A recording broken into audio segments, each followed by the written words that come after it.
The grand opening celebration for Songbirds Guitar Museum begins tonight. The planning for this amazing addition to the scenic city started years ago. Johnny Smith, the president of the museum, told me how it first began. It was just a conversation that started with some friends and some guys that had the idea of maybe, some anonymous folks about putting their collections together and letting us put them on display for people to come see. And, I just started kind of pursuing the idea, and the next thing you know, 4 years later, here we are. Recently, Vince Gill was chosen to be the ambassador for the museum. It's right up my alley. I love these old things and try to pick up a few of them myself here and there, and love playing them and love what they represent. They kind of tell our history. They tell our history musically, artistically, all kinds of ways. And this was an easy one, I got some good friends down here in Chattanooga, so good chance to come visit some pals. His passion grew for music when at age 10 he received his very own guitar. It was a Gibson ES 335. They got a few of those on the wall here too. Nice first guitar. Yeah, it was a great first guitar. You know what?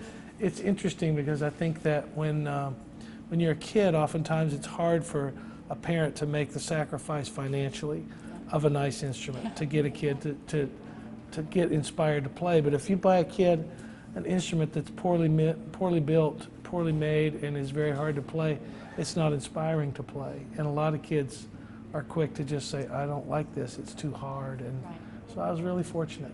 When writing his songs, Gill says there is not one particular guitar that he uses. The neat thing about instruments is it's going to sound silly, but they'll make you play them the way they'd like to be played. And every guitar feels different in your hands. Every guitar sounds different. And something different, I think, will come out no matter what guitar you pick up.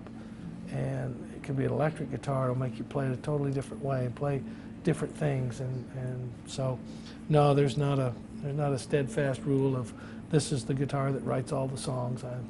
I spread it around. Our next stop was to the Green Room and Vault, which can be toured only during certain times throughout the day. There's a VIP experience that you can purchase up front as opposed to the general admission. That'll get you access to the vault and the green room, which is right outside the door here.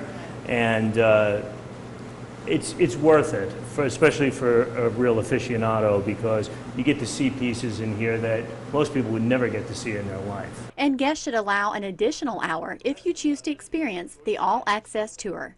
Reporting in Chattanooga, Bree Tankersley, News 12 Now.